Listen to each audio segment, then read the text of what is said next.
Ang mabuting balita ng Panginoon ayon kay San Lucas. Papuri sa iyo.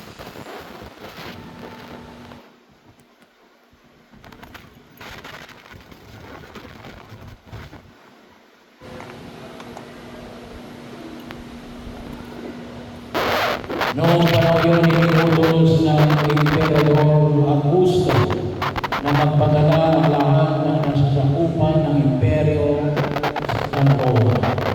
Ang unang pagpapadala nito ay ginawa ng si Renio, ang gobernador ng City. Umuwi ang bawat isa sa sariling bayan upang magpadala. Mula sa Nazareth, Galilea, si Jose pumunta sa Bethlehem, Judea, ang bayang sinilangan ni Haring David.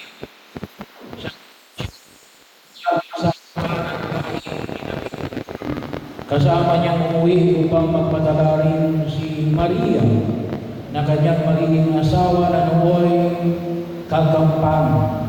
Samantalang naroon sila, dumating ang oras ng panganganak ni Maria, at sinilang niya ang kanyang pangalay at ito'y lalaki. Binalon niya ng lambing ang sanggol at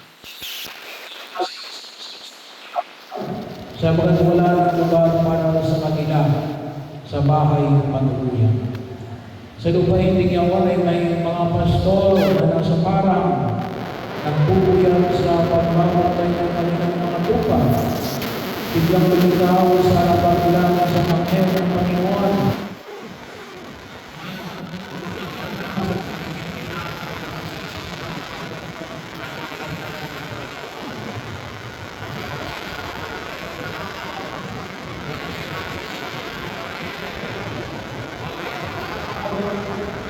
Ako may dalang mabuting balita para sa ito na nagtutulot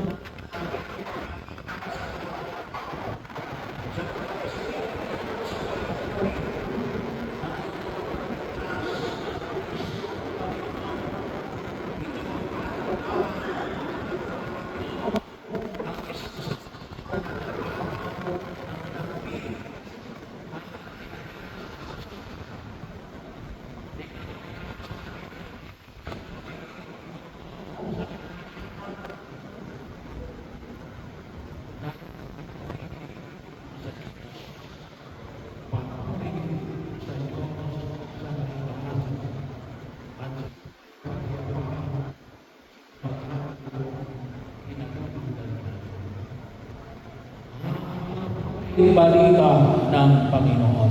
Pinupuri ka namin, Panginoon.